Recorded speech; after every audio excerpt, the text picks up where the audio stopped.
20 years in the waiting, and here we are finally.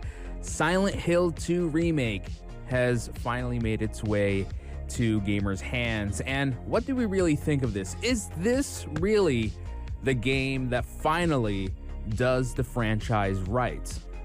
In a way, a short answer is absolutely yes. Now, to give a little context to why this is such a big deal, the Silent Hill franchise has been one of the most revolutionary horror games of its time back when it came out 20 years ago. Silent Hill came right around the corner and said, hey, what if we offered you something a little bit deeper, something a little bit more psychological?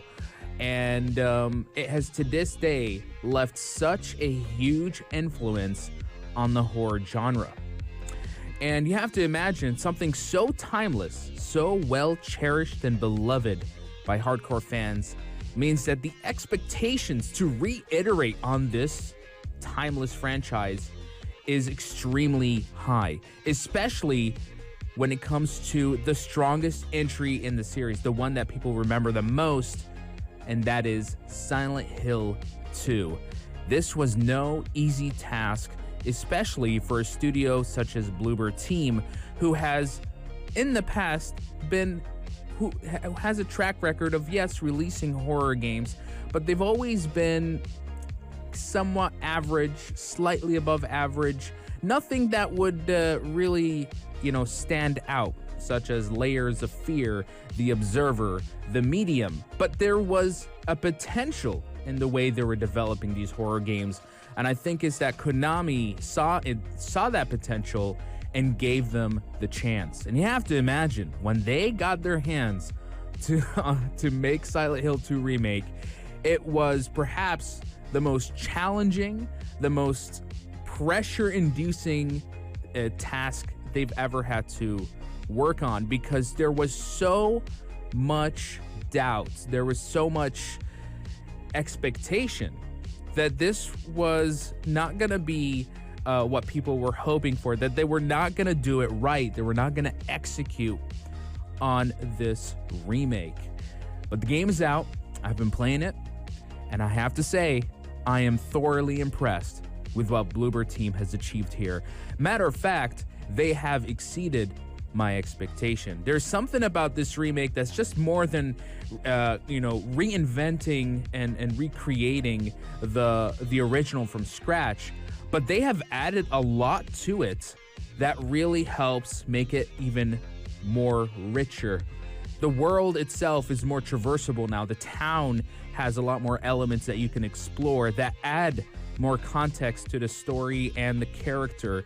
And that's only one aspect. Another major reinvention here is the combat, which is something that I've had a huge gripe with in the original trilogy, or the original Silent Hill games from 1 to 4, is that I love those games, but the combat system was very dated, even for its time.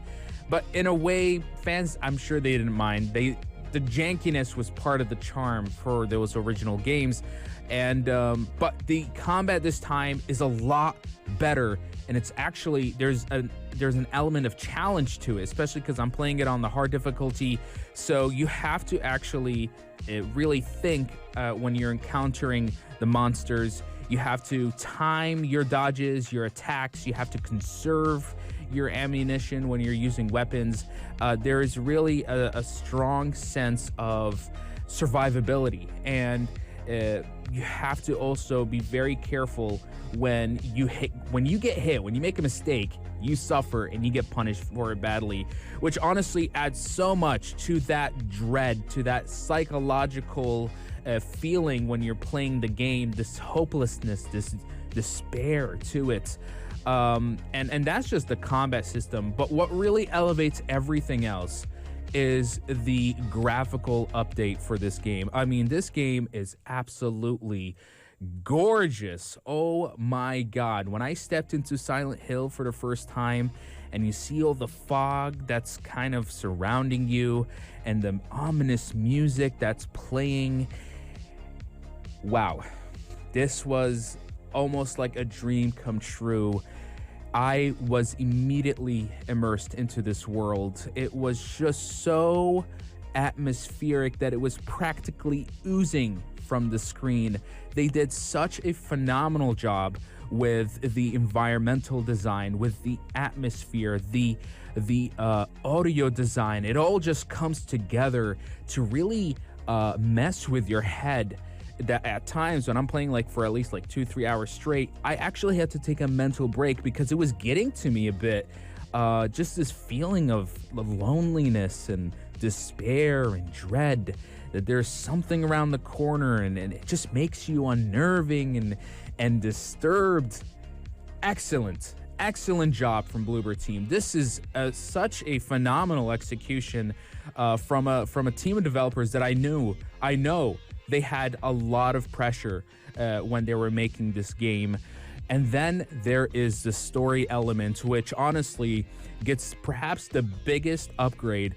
The cutscenes have been reshot and redone for modern audiences. The dialogue has also been changed, which honestly is a huge step up. Now, especially with modern graphics, you get to really see a lot of the details and nuances of the characters, especially in their most emotional and vulnerable moments. Our main character, James Sunderland, is perhaps the most interesting element to the story because in the with PS2 graphics, you can only deliver so much emotional depth. But now that you can actually see a lot of the the details, you get to actually get a better sense of this character, who is honestly someone who's he's the most interesting thing about this game.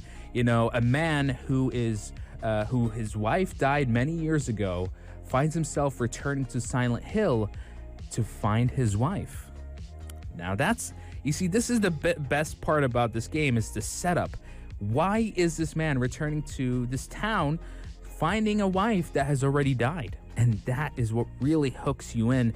And you see a lot of the I would say unstable characteristics of James through the cutscenes and the other characters. Well, I won't mention that much, but the best part is the acting and the delivery of the dialogue.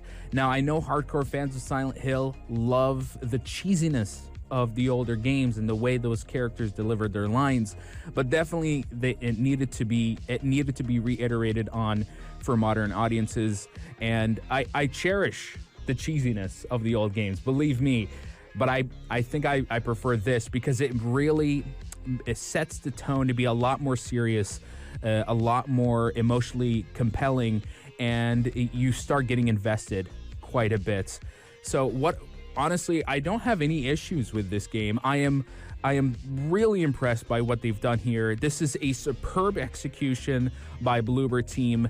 They had so much expectation to fulfill, and I believe they exceeded those expectations. They've exceeded my expectations for what I wanted from this game. It is a phenomenal remake that improves on the original and more. Adds a lot more content, adds new endings, adds story elements, but the best part is that it plays and it feels amazing. This is a game that is oozing with atmosphere, with very, very emotional storytelling, and a very unnerving and disturbing experience, because that's the whole aspect of this game. It's the psychological experience you're going to get out of it, and it really gets to you. There's a vibe to this game that I don't think I've experienced in a very long time. Silent Hill 2 Remake is perhaps one of the best psychological horror games that is out this year, and I have to commend Bloober Team for what they have achieved here. It is honestly astonishing. But now, Konami, this is where you have to fulfill on those other games. Silent Hill 1, Silent Hill 2, Silent Hill 3, and Silent Hill 4.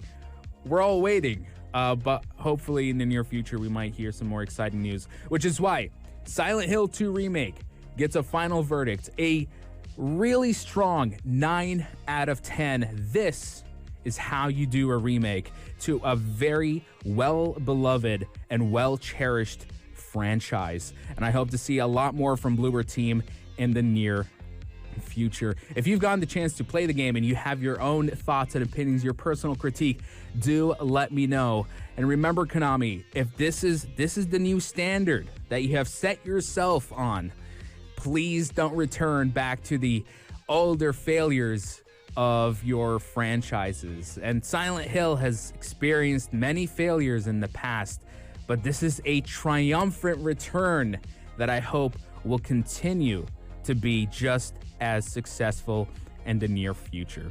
And that is my extensive review for Silent Hill 2 Remake. I highly recommend you play it. It is one of the best horror games of this year. Do not miss out on it. It's available on PC and PlayStation. And that pretty much wraps up this review. We're going to take a short break and we'll be right back with more news from the world of entertainment right here on the Evening Buzz.